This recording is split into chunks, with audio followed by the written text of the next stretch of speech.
안녕하세요. 반갑습니다. 허재삼 작가입니다. 오늘 제가 여러분들께 소개해 드릴 책은요, 김봉진 작가님이 지은 책 잘 읽는 방법이라는 책입니다. 먼저 작가 소개를 하겠습니다.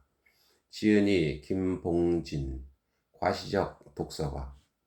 서점에서 과소비를 즐기고 읽은 책이나 감명 깊게 읽은 문구가 있으면 페이스북에 올려 자랑을 해야 직성이 풀리는 스타일이다. 배달의 민족, 한나체, 주화체, 도연체, 연성체, 기랑, 해랑체 같은 폰트를 디자이너들과 함께 만들어 배포하고 사람들이 어떤 공간에서 창의성을 발휘하는지 관찰하고 연구하는데 본능적 즐거움을 느낀다. 다른 사람들에게 영감을 주었을 때 행복을 느낀다. 부업으로 우아한 형제들을 창업하여 배달의 민족을 만들고 있다. 그럼 머리말을 한번 보겠습니다.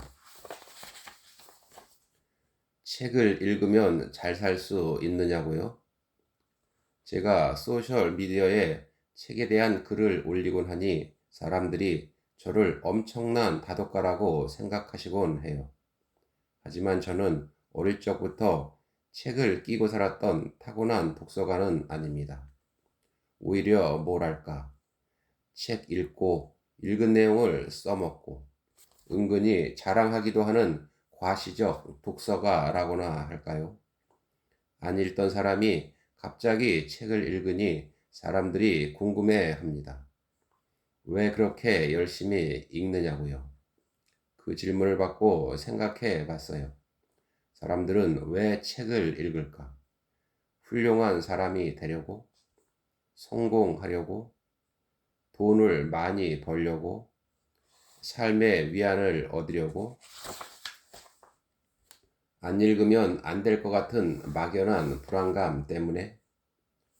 운동선수가 매일매일 훈련한다고 해서 모두 세계적인 선수가 될 수 있을까요? 아닙니다. 책 읽기도 마찬가지예요. 책을 많이 읽는다는 것만으로 성공한 삶을 보장받을 수는 없어요.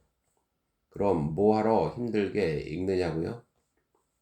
책을 읽으면 잘 살 수 있느냐는 질문에 저는 이렇게 답해드리고 싶어요.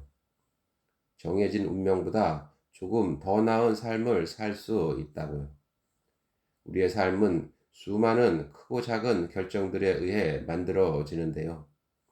이때 생각의 근육을 키워두면 조금 더 좋은 결정을 할 수 있겠죠. 이런 것들이 쌓이면 정해진 운명보다 조금 더 나은 삶을 살지 않을까요? 그리고 혹시 모르죠. 운명조차 바꿔버릴지도요. 제가 본격적으로 책을 읽기 시작한 것이 10년쯤 되었어요. 물론 학교 다닐 때 교과서도 읽고 지정도서도 몇 권 읽었지만 그저 독서가 중요하다는 이야기만 어떻게 책을 읽으면 좋을지에 대해서는 고민해 본 적이 없어요. 그러다 성인이 되어 책을 읽기 시작하면서 나름의 책 읽는 방법을 익혔죠. 그러면서 독서를 많이 한 사람들은 비슷한 노하우를 가지고 있다는 것을 알게 되었어요. 이 중에도 독서 방법에 관한 책이 아주 많아요. 저도 이런 책들을 읽으면서 공부했어요. 하지만 처음 책을 보려는 사람에게는 여전히 어렵게 써진 것이 아닐까 하는 생각에 아주 쉽고 재미있게 책 읽는 방법에 대해 이야기 나누고 싶었어요. 이미 책을 많이 읽는 분들은 이 방법은 나만 쓰는 게 아니구나. 아, 이런 방법도 있구나 하고 자극도 받고 아이디어도 얻어서 함께 책 읽기의 즐거움을 나눴으면 해요. 책을 쓰면서 어떤 사람들이 읽으면 좋을지 생각해 봤어요. 가장 먼저 떠오르는 사람은 제 딸들이에요. 사랑하는 딸들과 미래의 남편 될 사람들이 꼭 읽었으면 좋겠어요. 재산은 누군가 빼앗아갈 수 있지만 그 사람의 지혜는 빼앗아갈 수 없다는 말이 탈무드에도 나오는데 지혜를 얻는다는 관점에서 책 읽는 법을 알려주고 싶어요. 두 번째로는 이 책을 집은 여러분이겠죠.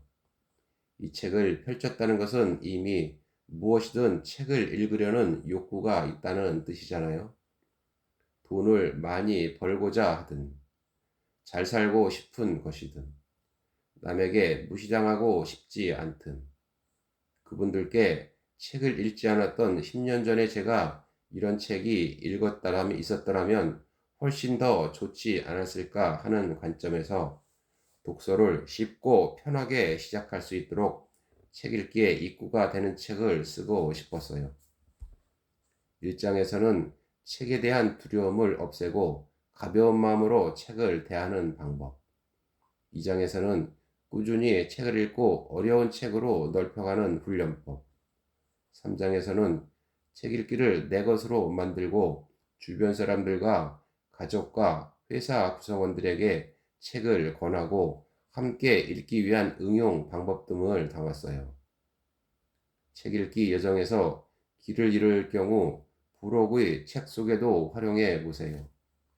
책 읽는데 능숙한 분들에게는 시시해 보일지 몰라도 책 읽기 여정에서 헤매지 않도록 도움을 줄 거라 생각하는 것들이에요. 책을 읽을수록 느끼는 것인데요. 독서도 운동처럼 체계적인 방법과 꾸준함이 필요해요. 이 책이 한번 읽고 마는 게 아니라 중간중간 계속 들춰보게 된다면 정말 좋겠어요. 여러분의 독서를 계속 동기부여하는 책이 된다면 더 바랄 게 없겠습니다. 네, 그럼 목차를 한번 보겠습니다. 1장, 책 잘 아는 법. 책 읽기의 기본, 두려움 없애기. 2장, 책 잘 읽는 법. 책 읽기 훈련, 운동처럼 꾸준하게. 3장, 책 잘 써먹는 법. 책 읽기 응용, 책을 내 것으로 만들기, 함께 읽기. 네, 그럼 프롤로그를 한번 보겠습니다. 내가 책을 읽게 된 3번의 계기. 책을 읽는 이유는 저마다 다양하겠죠. 책을 읽기 위해 집어든 사람들에게는 뭐가 됐든 동기가 있어요. 저는 무엇이었냐고요? 예전에 한번 열심히 읽은 책이 있는데 군대 시절이었어요. 기수운이 나빠서 병장 1호봉 때까지 내무반 막내였거든요. 서로 나이도 비슷한데 한두 기수 차이 나는 고참들이 저에게 이래라 저래라 많이 했죠. 내무반에 멍하니 앉아 있을라 치면 뭐가 됐든 자꾸 시키거든요. 그런데 두꺼운 책을 읽고 있으면 아무도 안 건드렸어요. 두꺼운 책의 아우라 때문이었나 봐요. 아무래도 고참이 말 시켜서 즐거운 군인은 드물 테니 책 읽는 게 더 좋아졌죠. 그때 두꺼운 책을 엄청 읽었어요. 엘빈 토플러의 미래 쇼크, 제3의 물결, 권력 이동, 폴 케네디의 강대국의 흥망 같은 책을 그때 다 읽었어요. 무라카미 하루키 책도 많이 읽었어요. 20대 초반이었으니까 포스트 모더니즘 감성이 너무 좋았거든요. 노르웨이 숲부터 태엽 감는 새까지는 군대 때 미친 듯이 읽었어요. 그러다 하루키 작품에 소개된 위대한 개츠비라는 책도 읽었는데 막상 재미는 없었던 기억이 나요. 여하튼 책을 읽게 된 첫 번째 계기는 군대였죠. 그러니까 저도 대단한 동기를 갖고 책을 읽기 시작한 것 아닌가요? 그 후 사회에 돌아와서는 다시 책을 안 읽었어요. 저는 미대생이어서인지 텍스트 자체를 아주 좋아하는 편은 아니었거든요. 주로 그림책이나 사진이 많은 포트폴리오 관련 책만 봤죠. 그러다 사업을 했는데 실패했어요. 제가 30대 중반쯤이었는데 그때 아내와 둘이 앉아서 고민했어요. 우리가 뭘 잘못했을까? 크게 잘못한 것도 없고 디자인도 잘한다는 평가를 받고 살았는데 성공까지 바라지도 않았지만 잘 되지 못한 것이 너무 아쉬웠어요. 내가 무엇을 잘못했는지, 나의 잘못된 습관이 무엇인지 알고 싶었어요. 실패한 이유가 나에게 있을 테니 잘된 사람들의 습관을 따라 해보자는 생각이 들었죠. 그래서 잘된 사람들을 보니 일단 꾸준함이 있었고요. 그리고 다들 책을 많이 읽는다는 공통점이 있더라고요. 책을 읽어서 다 잘된 건 아니겠지만 잘된 사람들은 일단 책 이야기를 많이 했어요. 그래서 결심했죠. 그럼 나도 책을 읽어보자. 2008년 전쯤의 일이니 10년쯤 전의 일이네요. 처음에는 디자인 관련 서적을 많이 읽었어요. 전공 분야이고 재미있으니까요. 또 디자이너로 10년 차 정도 되어갈 때여서 저 스스로 조금씩 한계를 느끼기 시작한 참이었거든요. 신입 디자이너들이 입사했는데 이 친구들 얘기하는 걸 저는 못 알아듣겠더라고요. 졸업 후 수많은 이론이 나오고 변화가 있었는데 저는 그동안 포토샵만 했던 거죠. 회사 실무에서 갈고 닦은 포토샵 장인이 돼서 아이들을 키울 수 있을까? 이런 생각이 들어서 신입들에게 물었어요. 너희 그런 거 어디서 배웠니? 그랬더니 학교에서 배웠다고도 하고 어느 책에 나와 있다고도 하더라고요. 그때부터 디자인 관련서를 읽기 시작했어요. 그러면서 배운 것도 많고 책 읽는 재미도 붙였던 것 같아요. 그럼 책을 좀 더 읽어볼까? 이런 생각을 하게 된 거죠. 그래서 디자인과 연결되는 마케팅과 심리학 서적으로 자연스럽게 넘어가게 됐죠. 그러고 나니 책을 좀 더 읽고 싶다는 생각이 들더라고요. 책 읽는 법을 배워야겠다고 생각하고 서점에 가서 관련 책을 잔뜩 사서 책 읽는 법을 공부하기 시작했어요. 그때도 회사에 다니고는 있었지만 사업 실패로 경제적으로 어려웠거든요. 책에 돈을 많이 쓸 수 있는 형편은 아니었어요. 그런데도 책을 많이 산 데에는 사연이 있어요. 당시 제가 다니던 회사에 자녀를 영어 유치원에 보내는 동료들이 몇 명 있었어요. 당시에도 한 달에 100만 원이 훌쩍 넘는 금액이었지만 어쨌든 옆에서 보내니 우리 아이도 영어 유치원에 보내야 하지 않나 싶었죠. 그런데 아내가 조금만 더 고민해 보자는 거예요. 그러더니 며칠 후에 생각이 정리되었다면서 이야기해 주더라고요. 김미경 원장의 꿈이 있는 아내는 늙지 않는다라는 책 내용이었는데 아이에게 아무리 투자해도 아이가 어리면 그 투자를 알 수 없대요. 그냥 돈만 많이 드는 거죠. 차라리 그 돈을 남편에게 투자하라는 거였어요. 아이가 커서 하고 싶은 것이 생길 때 무엇이든 지원해 줄 수 있는 남편을 만드는데 투자하라는 거죠. 그래서 아내는 아이가 아닌 저에게 투자하기로 결정하고 매달 20만 원에서 30만 원이 넘는 책값도 지원해 주고 대학원도 가라고 지지해 줬어요. 덕분에 책값 걱정을 해본 적은 없었고 가정 생활비보다 우선해서 책을 읽었어요. 영광스럽게도 훗날 꿈이 있는 아내는 늙지 않는다의 게장판에 우리 부부 이야기도 담기게 되었죠. 제가 책을 읽게 된 세 번째 계기는 우아한 형제들, 즉 배달의 민족을 창업하고서예요. 제게는 스타트업 창업자로서 약점이 있는데 제가 경쟁해야 하는 창업자들이 거의 대부분 명문대를 나왔다는 거예요. 저는 공고, 전문대, 디자인과 졸업이라는 스타트업에서는 불리한 이력을 가지고 있었죠. 크리에이터나 새로운 것을 만드는 훈련은 어렸을 때부터 꾸준히 받아와서 자신 있었던 반면 저에게 부족한 건 지적인 이미지였던 것이죠. 제 가장 큰 단점을 보완하기 위해 읽은 책을 의도적으로 페이스북에 올리기 시작했어요. 배민 다음에 나오잖아요.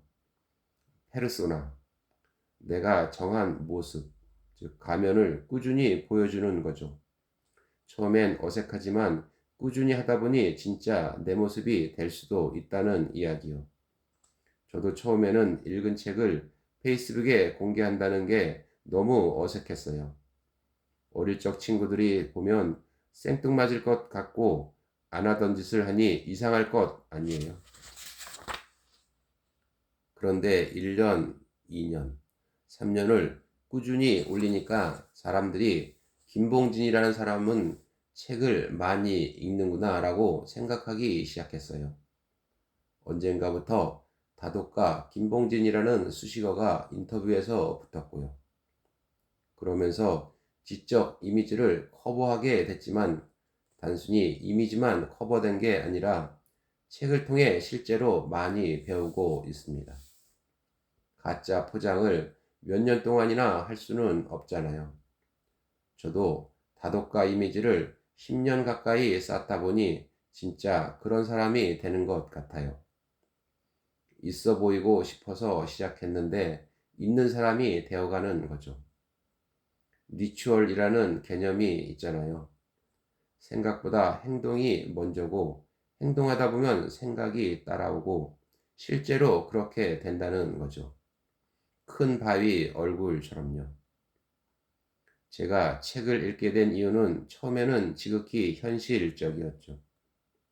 고참이 나한테 말을 안 걸었으면 좋겠다. 사업에 실패한 후 책을 통해 성공한 사람들의 좋은 습관을 배우고 싶다. 실제 경영을 하면서 지적 이미지를 보완하고 경영자 페르소나를 만들고 싶다. 어떤가요? 그럴듯한가요? 좀 시시하기도 하죠. 이제 여러분이 책을 읽고 싶은 이유를 들려주시겠어요? 네, 그럼 본문을 한번 들어가 보겠습니다. 책 잘 아는 법, 책 읽기의 기본, 두려움 없애기. 싸움에서 지지 않는 방법은 상대방보다 내가 작다는 생각을 결코 하지 않는 거예요. 바람이 되고 싶었던 아이라는 책에 나오는 말이죠. 책을 잘 읽으려면 책에 대한 두려움부터 없애야 합니다. 1장에서는 가벼운 마음으로 책을 대할 수 있도록 책에 대한 잘못된 통념을 깨보려 합니다. 책을 읽는 의미 같은 심오한 대화부터 책은 왜 두꺼운지 같은 시시콜콜한 이야기까지 함께 나눠봐요. 어이없는 책의 효과 3가지. 책의 효능에 대해 생각해 봤나요? 간접 경험할 수 있다. 삶의 지혜를 얻을 수 있다 등 좋은 이야기가 많은데 저는 생활 속의 소소한 효능을 말하고 싶어요. 첫째, 책을 읽으면 있어 보여요. 책을 들고 다니거나 사람들을 만나서 자주 책 이야기를 하면 있어 보여요. 농담 같지만 이게 사실 인간에게는 굉장히 중요한 부분이에요. 남들보다 우월하다고 느끼거나 박수받고 싶은 것은 인간의 본성이거든요. 책을 읽는다는 건 지성인으로 활동하고 있음을 방증하는 것이고요. 책은 읽지 않고 갖고만 다녀도 있어 보입니다. 둘째, 잠이 잘 와요. 불면증 해소에 도움이 돼요. 존 롤스의 정의론 같은 책이 너무 재미있어서 몇 시간을 읽어도 졸리지 않은 사람이 몇 명이나 될까요? 물론 매우 좋은 책이지만요. 자기 전에 스마트폰을 보면 잠을 더 못 자죠. 자다 깼을 때도 스마트폰을 보면 이메일 확인부터 시작해 유튜브나 인스타그램, 페이스북을 보다가 더더욱 잠을 못 이루곤 합니다. 셋째, 책은 인테리어 효과가 있어요. 네, 오늘 저는 여기까지 읽어드리고요. 다음 시간에 새로운 책을 가지고 찾아뵙겠습니다. 감사합니다.